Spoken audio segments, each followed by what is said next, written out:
2 मुलांना मावशीच्या घरी सोडलं आणि त्यानंतर आई वडिलांचा मृत्यू. तेलंगणातील निजामाबादमध्ये घडलेल्या या घटनेने परिसरात खळबळ उडाली आहे.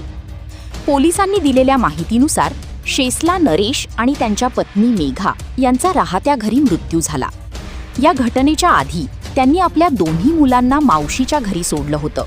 त्यानंतर काही तासांतच ही धक्कादायक घटना समोर आली. अयुंश आणि मिथुन या दोन्ही मुलांना आई वडिलांना शेवटचं पाहत असल्याची कल्पनाही नव्हती. त्यामुळे या घटनेनंतर कुटुंबावर मोठं दुःख कोसळलं आहे. घटनास्थळी पोलिसांना एक सुसाईड नोट मिळाल्याची माहिती आहे.